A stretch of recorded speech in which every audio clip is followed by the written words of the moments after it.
جزوی فرما برداری نہیں ہے، بلکہ ڈھٹائی ہے، گستاخی ہے، استہزاء ہے اللہ کا اور اس کی شریعت کا۔ اطاعت تو وہی ہوگی جو کلی ہو، پوری اطاعت۔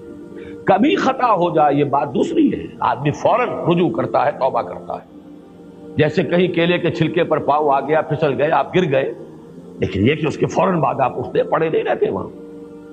اسی کا نام توبہ، اسی کا سورہ نساء میں ذکر آیا ہے، انما التوبۃ علی اللہ للذین یعملون السوء بجہالۃ ثم یتوبون من قریب۔ جذبات کی راہ میں بہ کر کوئی غلطی ہو جائے تو فوراً توبہ کر لیں، تو ایسے شخص کی توبہ کو قبول کرنا اللہ نے اپنے اوپر واجب کر لیا۔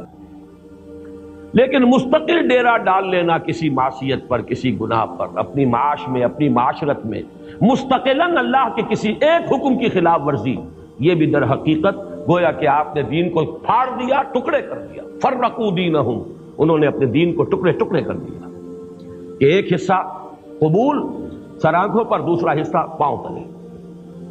یہ ہے جس کے لیے میں نے سورہ بقرہ کی آیت نمبر 85 کا نصف تلاوت کیا ہے۔ افتؤمنون ببعض الکتاب وتکفرون ببعض، کیا تم ہماری کتاب اور شریعت کے ایک حصے کو مانتے اور ایک کو نہیں مانتے؟ دونوں ہماری ہی کتاب کے حصے ہیں، دونوں حکم ہماری کتاب میں ہیں، ایک سر آنکھوں پر اور ایک پاؤں تلے روکتے رہے ہو۔ فما جزاء من يفعل ذلك منكم الا خزي في الحیاۃ الدنیا، تو جو کوئی بھی تم میں سے یہ طرز عمل اختیار کرے گا کہ دین کا کوئی حکم قبول اور کوئی حکم رد کر دیا جائے، اس کی کوئی سزا اس کے سوا نہیں ہے الا خزي في الحیاۃ الدنیا، کہ دنیا کی زندگی میں انہیں ذلیل و خوار کر دیا جائے، ویوم القیامۃ یردون الی اشد العذاب، اور قیامت کے دن شدید ترین عذاب میں جھونک دیا جائے۔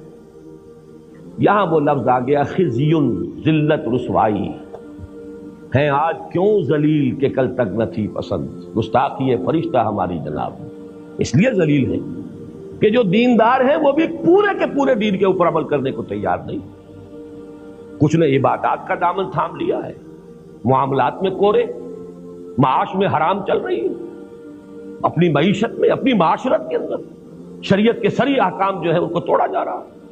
کوئی کسی کے پاس کوئی عذر ہے، کسی کے پاس کوئی عذر نہیں، لیکن یہ جو ہم نے دین کے حصے بکھرے کر لیے، یہ ہے الا خزی فی الحیات الدنیا، دنیا کی زندگی میں ذلت اور رسوائی اور خاری، یہ نتیجہ ہے اس کا۔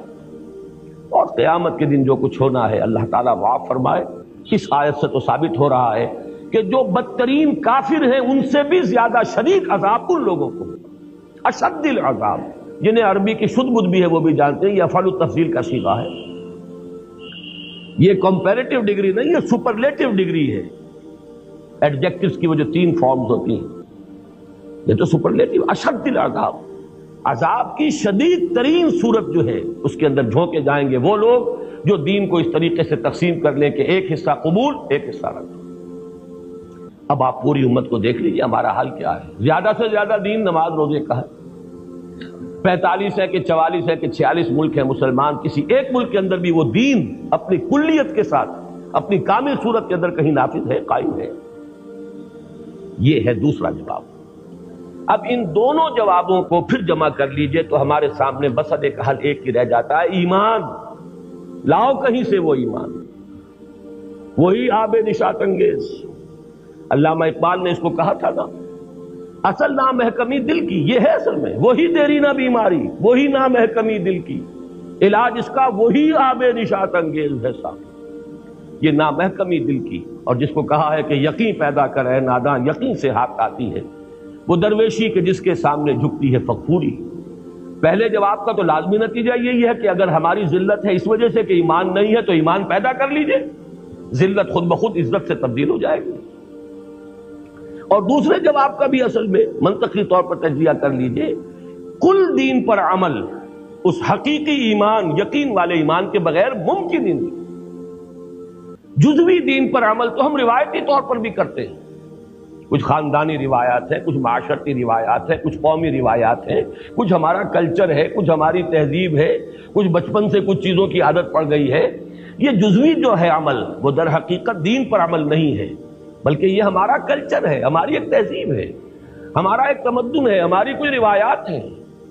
کل دین پر عمل کرنے کے لیے وہ یقین والا ایمان درکار ہے، وہ ہوگا تو پھر کل کے کل دین پر عمل ہوگا، اور جب تک وہ نہیں ہوگا یہ ذلت اور رسوائی سے نجات پانا ممکن نہیں۔